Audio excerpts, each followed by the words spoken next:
This channel does not promote any violent, harmful, or illegal activities. All content provided by this channel is meant for an educational purpose only. আরে কম দে কিন্তু খাঁটি দে MDH Kashmiri লাল লঙ্কার গুঁড়ো। পূর্ব বর্ধমানে ঘুষ করার ছবি, চূড়ান্ত অমানবিক আচরণ পুলিশের।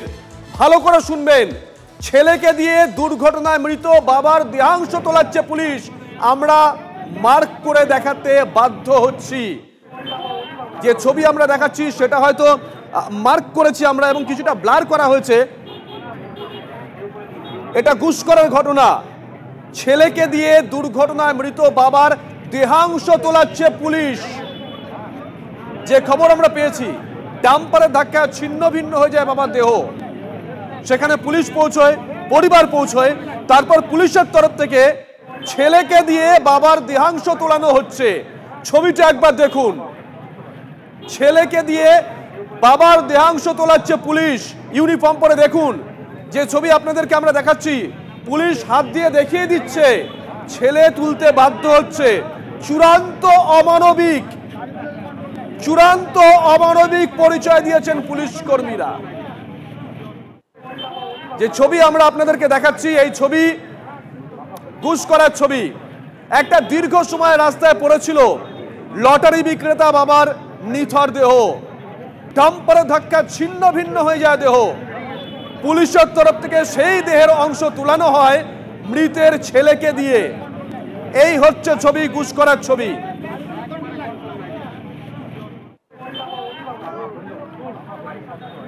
দুজন সহকর্মী আমাদের সঙ্গে রয়েছেন, মনতোষ এবং তন্ময়।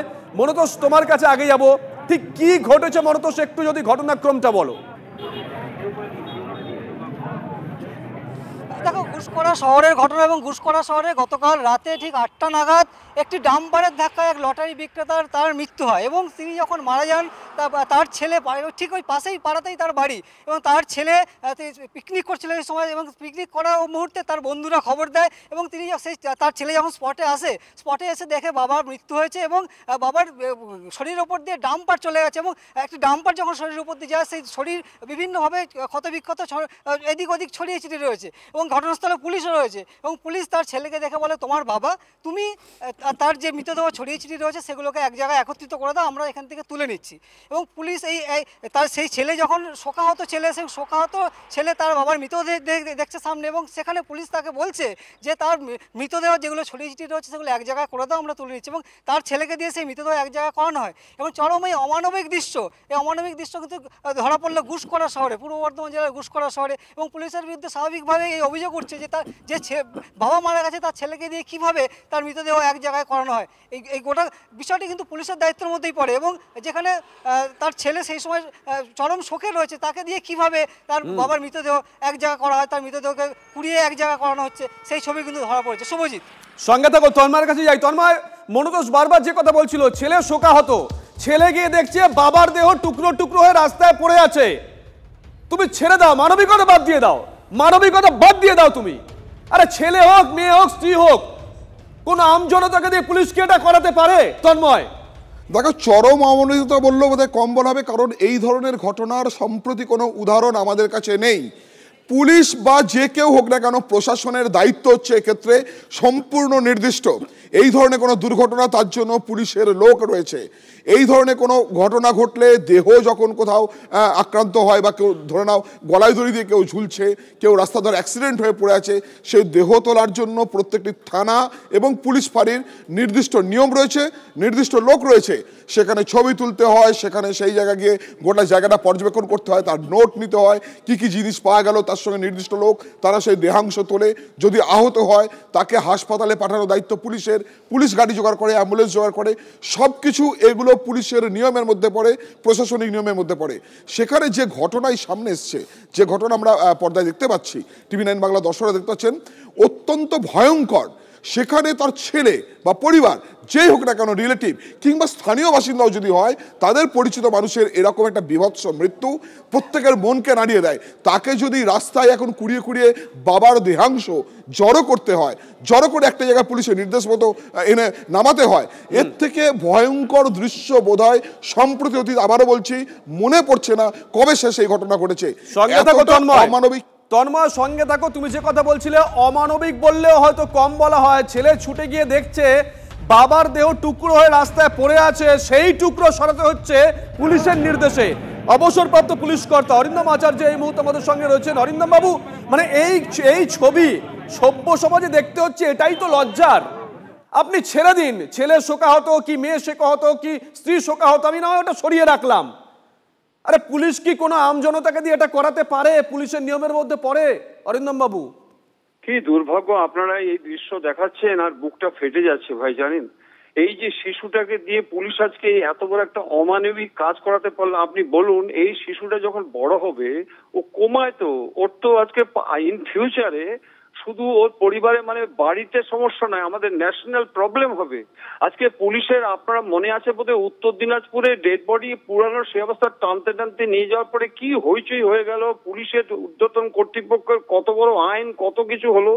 তারপরে পুলিশের মধ্যে একটা আদর্শ বোধ, পুলিশের মধ্যে একটা কর্তব্য বোধ, পুলিশের মধ্যে একটা যে মানবিক বোধ, সেগুলো সমস্ত হারিয়ে গেছে। কারণ কি জানেন? এই কারণটাই হচ্ছে কি, একমাত্র কারণ আপনাকে বলে দিই, সেটা হচ্ছে কি পুলিশের ঊর্ধ্বতন কর্তৃপক্ষের কেউ আইন মানে না। এই যেমন আড়িয়াতে হয় জয়ন্ত সিং এর বাড়ি ভাঙা হচ্ছে হাইকোর্টে, মজুদ বোমায় আজকে কাউন্সিলরের বাড়ি থেকে 3 জন অ্যারেস্ট হচ্ছে, দেহকর্মীকে আজকে গুলি করে দিচ্ছে। এই যে আইনগুলো কি আইন? কেউ আইন মানছে না। আজকে পুলিশ কান ধরে উঠবোস করছে, এএসআই আজকে দাঁড়িয়ে আছে। আপনি আমাকে আজকে কি বলছেন? এই পুলিশ বাহিনী আজকে কত রকম ইনস্ট্রাকশন, কত বেতন, কত কিছু, তারা আজকে তার সন্তানকে দিয়ে, বাবা মারা গেছে তার সন্তানকে দিয়ে ডেড বডি খণ্ড বিখণ্ড দেহগুলো তোলাচ্ছে। একটু মানবিকতা বোধ নেই? একটু ভাবলো না যে আমরা এটা কাকে দিয়ে করাচ্ছি? আমি ভাই ভাবতে পারছি না এর থেকে বেশি। আর আমি এই দৃশ্য দেখার পরে আমি নিজেকে ঠিক রাখতে পারছি না, আমি ভালো করে বলতেও পারছি না। ধন্যবাদ। কথা বললাম অবসরপ্রাপ্ত পুলিশ কর্তা অরিন্দম আচার্যের সঙ্গে। আমরা কথা বলেছিলাম মানবাধিকার কর্মী রঞ্জিত সুরের সঙ্গে। তিনি কি বলেছেন শুনুন।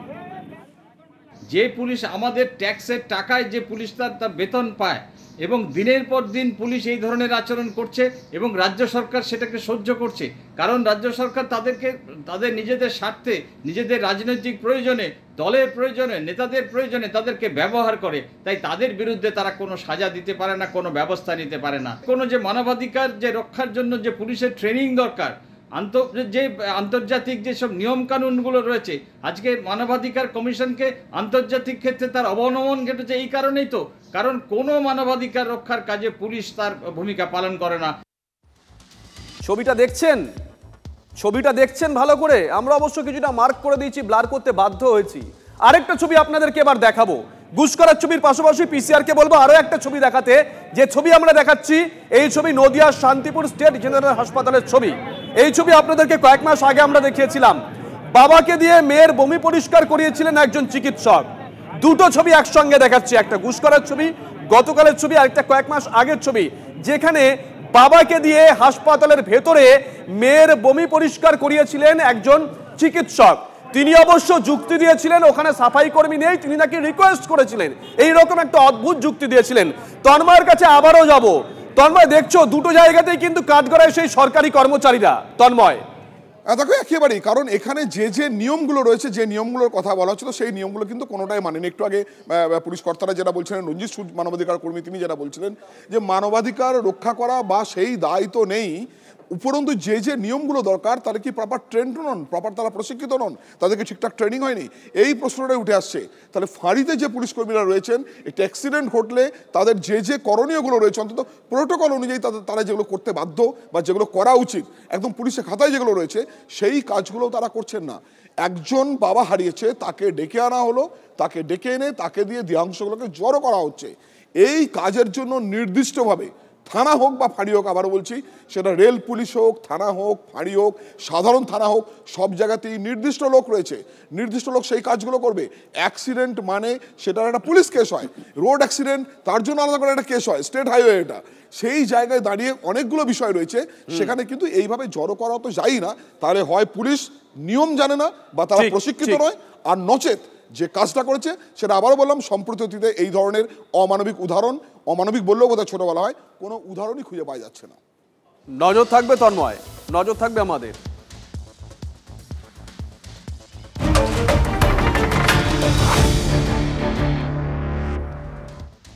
এতে একটা ছবি দেখালাম, আরেকটা ছবি দেখাই। গাড়ি থামিয়ে তোলাবাজির অভিযোগ পুলিশ এবং সিভিক ভলেন্টিয়ারের বিরুদ্ধে। তোলাবাজির অভিযোগে ক্লোজ করা হলো কর্তব্যরত পুলিশ আধিকারিককে। বেলঘরিয়া এক্সপ্রেসওয়েতে গাড়ি থামিয়ে টাকা তোলার অভিযোগ বড়নগর থানার কর্তব্যরত পুলিশ আধিকারিক এবং এক সিভিক ভলেন্টিয়ারের বিরুদ্ধে।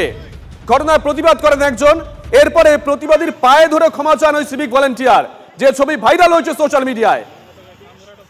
আর সোশ্যাল মিডিয়ায় ছবি ভাইরাল হতেই অ্যাকশনে পুলিশ। কেউ ভালো বলছে আপনাদের, হ্যাঁ আপনাদের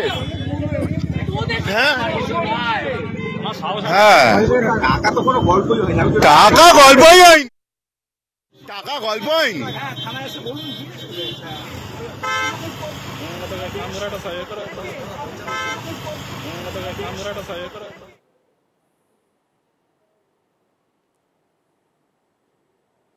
হ্যাঁ ডেলি এরকম ভাবে করবেন, কেউ ভালো বলছে আপনাদের। অনন্ত আমাদের সঙ্গে রয়েছেন, আমাদের সহকর্মী অনন্ত। গোটা ভিডিওটায় কোথাও একবারও পুলিশের তরফ থেকে বলা হয়নি যে আপনি আমার নামে মিথ্যে অভিযোগ করছেন, বরং যিনি ছিলেন সেই সিভিক ভলেন্টিয়ার সে তো কান ধরেছে, ছবি আমরা দেখলাম।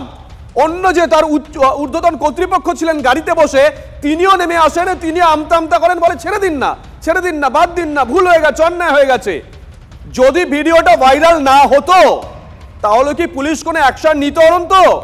গতকালের ছবি এটা, পরশুর ছবি কি ছিল, তার আগের ছবি কি ছিল, তার আগের ছবি কি ছিল অনন্ত?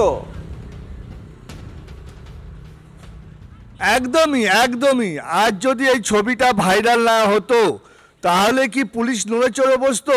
দেখো কিছুক্ষণ আগে ব্যারাকপুর পুলিশ কমিশনারেটে আমাদের যে প্রেস ওয়েবসাইট রয়েছে তাতে পুলিশ কমিশনারের তরফ থেকে একটি বিবৃতি দেওয়া হয়েছে যে এরকম ধরনের যদি কোনো ঘটনা ঘটে থাকে ইমিডিয়েট একটি নাম্বার দিয়েছে, সেই নাম্বারে পুলিশ কমিশনারকে জানাতে বলেছেন এবং সঙ্গে সঙ্গে তারা ব্যবস্থা নেবে বলে আশ্বাস দিয়েছেন।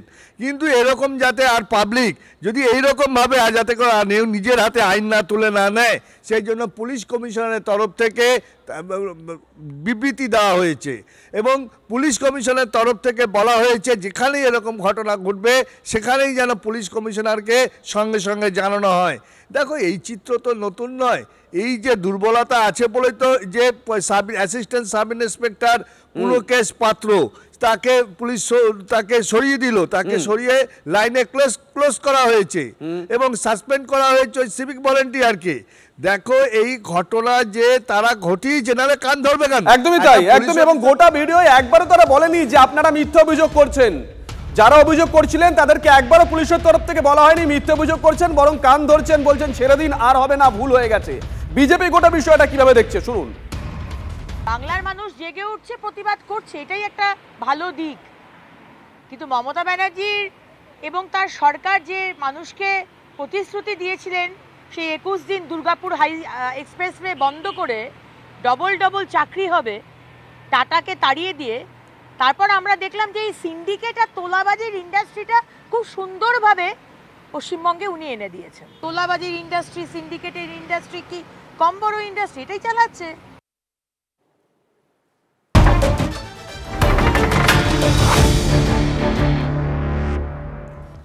দুটো ছবি দেখালাম আমরা, গুসকরার ছবি দেখালাম, বেলঘড়ি এক্সপ্রেসের ওপরের ছবি দেখালাম, আর এবার দেখাবো জলপাইগুড়ির ছবি। সেখানেও পুলিশের পোশাক পরে তোলাবাজি করছে একদল লোক, সেই ভিডিও ভাইরাল হয়েছে। সোমবার একটি ভিডিও সামনে আনেন বিজেপির মহিলা মোর্চার জেলা সভানেত্রী দীপা বণিক অধিকারী। যে ভিডিও আমরা দেখাচ্ছি, ভিডিওতে দেখা যাচ্ছে ওদলাবাড়ির দিক থেকে একের পর এক বালি পাথর বোঝাই ওভারলোডিং ডাম্পার ক্রান্তিফারি এলাকা দিয়ে যাচ্ছে, আর সেই গাড়িগুলো থেকে উর্দিধারী বেশ কয়েকজন মানুষ হাত পেতে টাকা নিচ্ছে। আর এই ভিডিওকে ঘিরেই শোরগোল গোটা জেলা জুড়ে। পুলিশের পোশাক পরে টাকা নেওয়ার ভিডিও প্রকাশ্যে আসতে সুর চড়িয়েছে বিজেপি। থেকে যে বালি পাথর অবৈধভাবে উত্তোলন হয়, ঠিক আছে, সেখানে পুলিশের যে ভাগা আছে সেটা একদম মানে এটা পরিষ্কার, এবং বিভিন্ন সময় এই রাত্রিবেলা করে যে নাম্বারগুলো পাস হয় পুলিশও ভাগা তোলে, এটা নিত্যনৈমিত্তিক ব্যাপার। তো এই ছবিটা কি তারই প্রমাণ? কিভাবে রাতের অন্ধকারে পুলিশ প্রশাসন নিজে ইউনিফর্ম করে তোলা তুলছে সাধারণ মানুষের কাছ থেকে। এটা শুধু মানে কালকের ঘটনাটা, এটা কিন্তু রোজ দিনই একই রকম পরিস্থিতি চলছে। সভ্যতা জলবাল্লা চলে যাওয়ার পরে কিছু বিজেপি নেতাদের মস্তিষ্ক নষ্ট হয়ে গেছে, এখন এসে কিছু নেই, কোনো একটা বক্তব্য রাখতে একটা বক্তব্য রেখে চলে গেল।